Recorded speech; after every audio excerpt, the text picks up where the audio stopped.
Hi, from the studio here in Ormond Beach, Florida.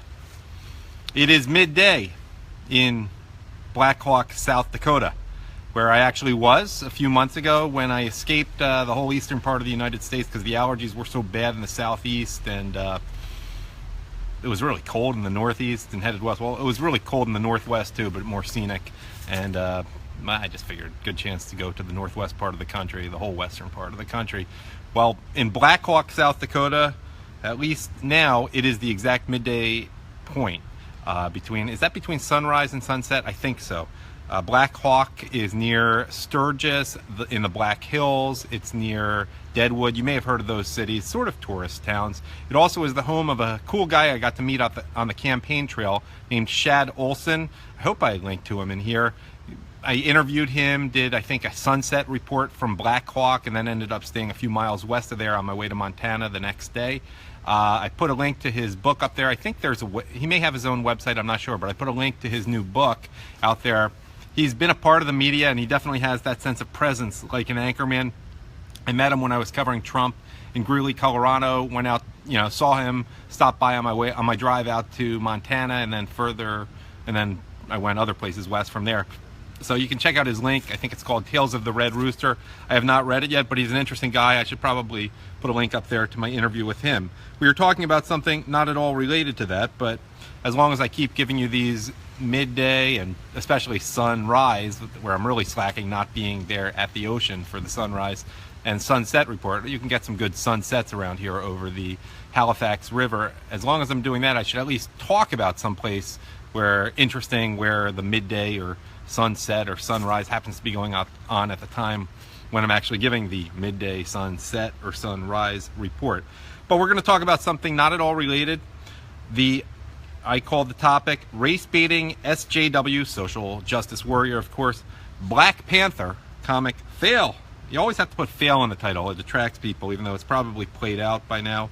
I'm not a comic book guy. I read a few when people had them at summer camp. Never got into them, never got into the characters. Never really was into superheroes other than maybe when I was in first grade, the Super Friends show that was on Saturday morning. I did like that one, but never really got into it. I was good at school, and I certainly was socially awkward enough to qualify as a nerd in those categories, but the reality is certain nerdy things I did not have. So I could not be qualified. You would not have wanted me to fix your computer. You would have wanted like Brian Carpenter if it were high school to do that. There were certainly people nerdier than I was. I was never into Dungeons and Dragons like a lot of people were. Star Trek, you name the nerd qualifications. I probably did not have them.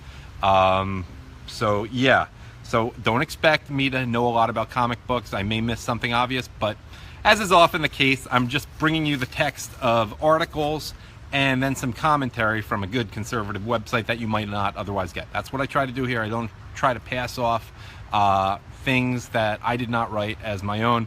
I think I bring enough originality and quirkiness to it that's coming directly from me.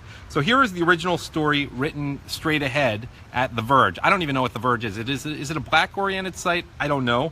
But it writes, and this was the original source, after just 2 issues, Marvel, I know enough, despite not being a real true nerd, to know it's Marvel, not Marvel. Marvel is canceling Black Panther and The Crew. Writer, I may mispronounce this, I don't care because he's so overrated from everything I hear. Ta-Nehisi Coates' latest series following Black Panther and some of Marvel's better-known black characters. Coates tells The Verge that the cancellation is due to poor sales and the series will end after 6 issues. However, the story currently being told will have the chance to end. Well, okay, that seems reasonable. It's not unreasonable to have black characters in a comic book. Do black kids really read comic books? I don't know. I mean, it seems like a nerdy white thing and maybe a nerdy Asian thing to me. But again, I don't have any knowledge about comic books, really. Going on here, I only took the relevant parts of this article, then we'll have the more fun sources, which are not the original source, and I'll have more there. Black Panther and the Crew launched last month and follows Black Panther, Misty Knight, Luke Cage, Storm, and former Avenger Manifold as they grapple with, here we go, police violence in Harlem. Coates teamed with poet Yona Harvey to weave a mystery around a character named Ezra Keith, who dies while in police custody.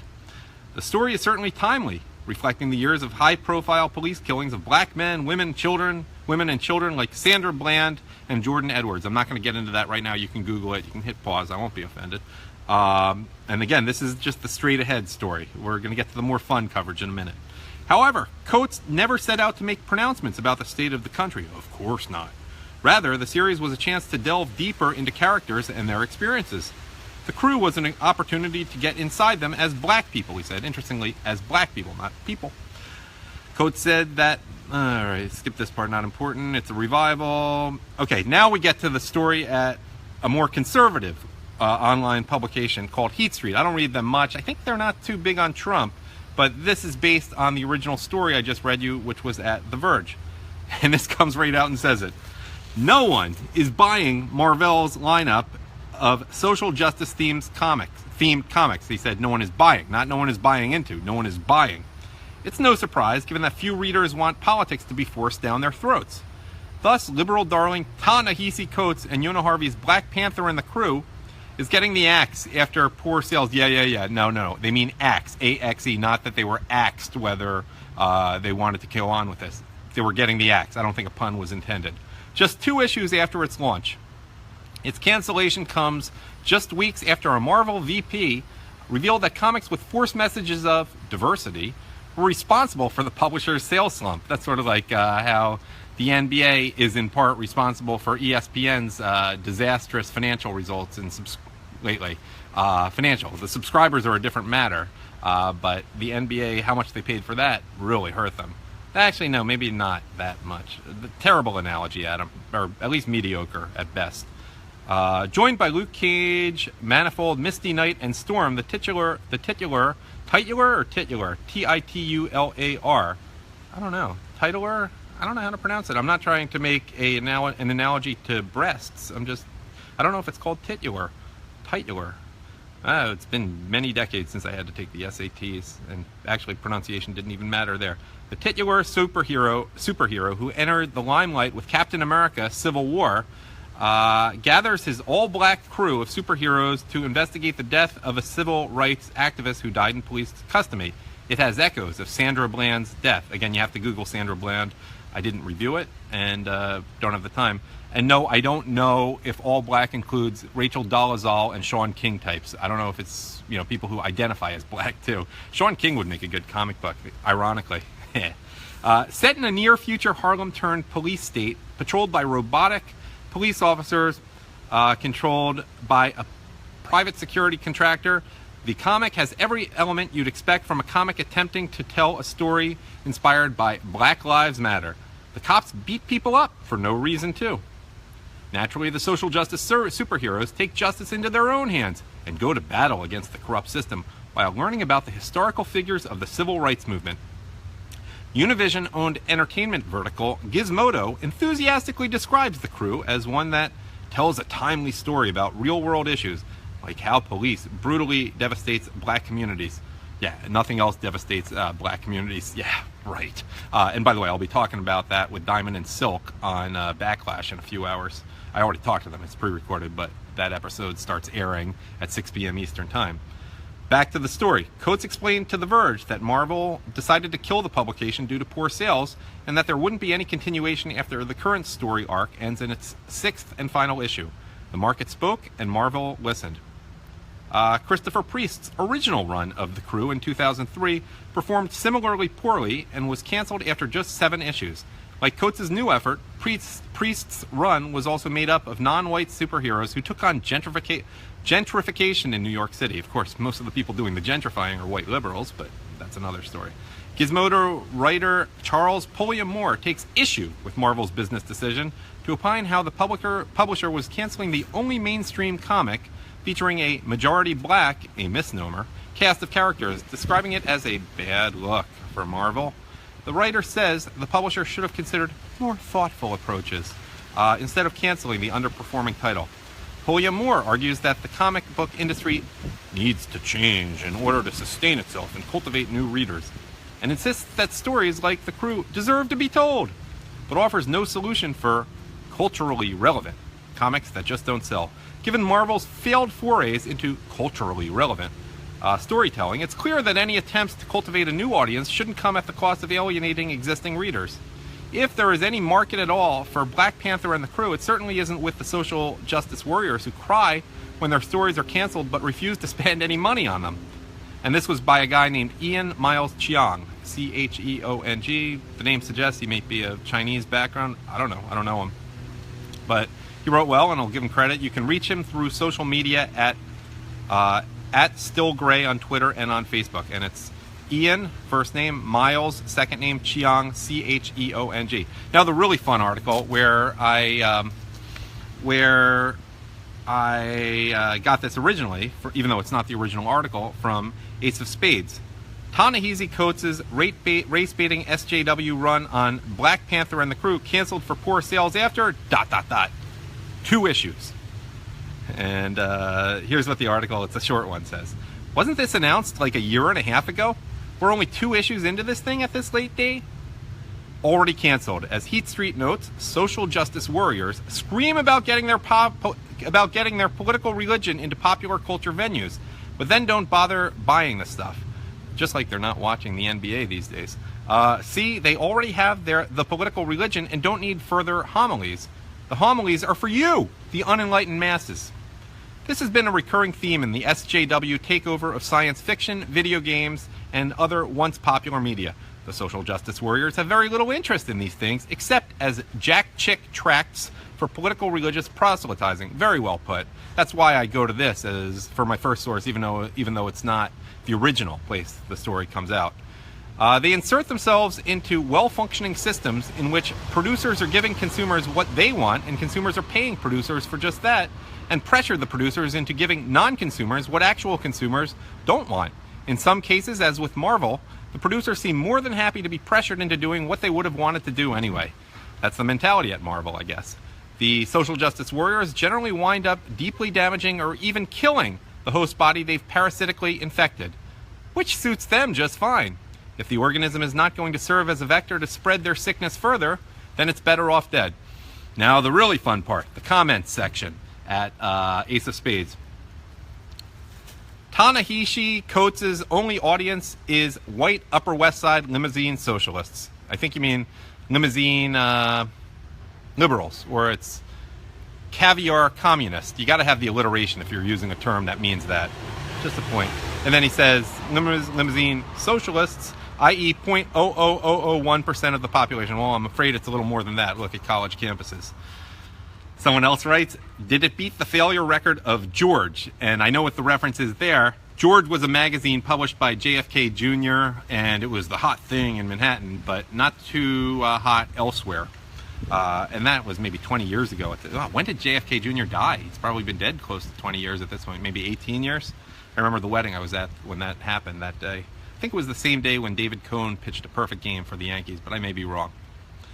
Another, folks don't want to buy SJW propaganda, or the SJWs can't afford it.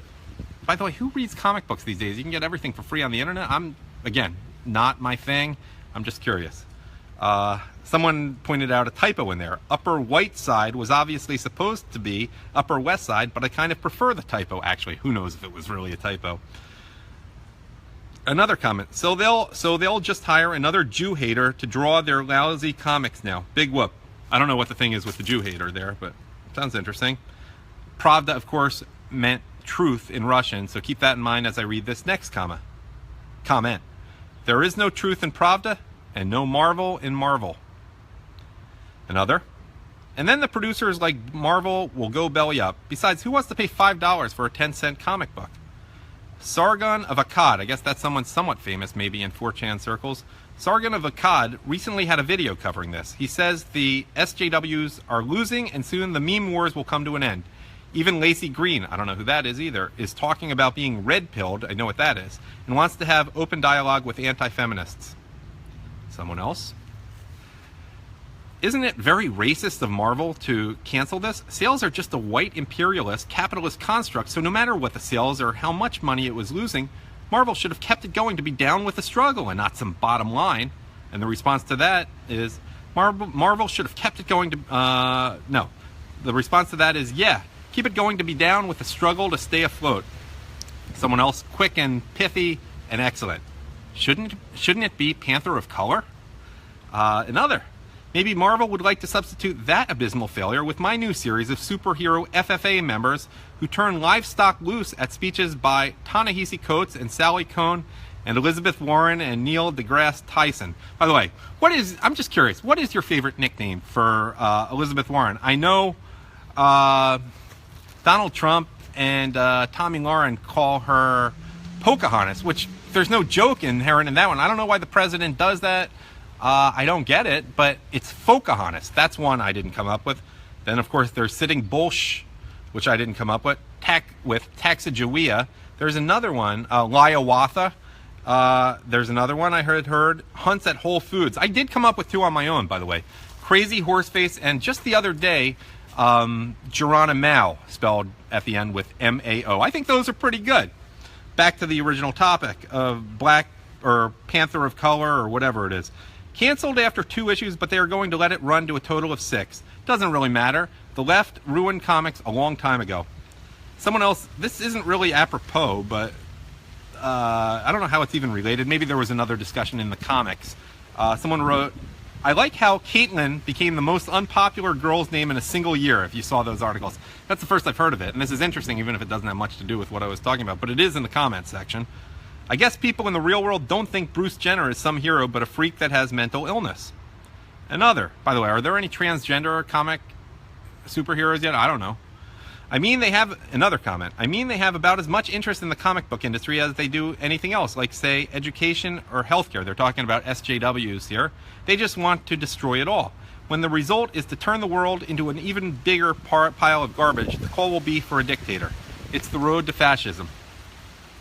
Another, and this is the last one I have here. Marvel had better get its act together. Right now, their movies are popular because they tell stories from Marvel's golden era. Soon, however, those stories will be told, and Marvel will have nothing left except their SJW slop. Hollywood won't pay any money for those. Well, who knows? Maybe the SJWs will have taken over Hollywood enough at that point that they'll make the movies even if they lose money. But they have to think about the Chinese market, etc. Who knows? Anyhow, I pointed out in my Sunrise video that, you know, look, I'm not selling any t-shirts for Adam Taxon on Facebook Live anytime soon, so I don't need any tagline. And I was starting to annoy myself by ending everyone with the very sincere and just what comes to mind, thank you for watching. And I don't like it when other people do their own taglines to try to be cute and to try to create a big brand. It's just not me. And I don't like when Tommy Lauren, especially after she uses gratuitous profanity to show how down with young people she is, ends it with, God bless. So let me just conclude with go do something else now.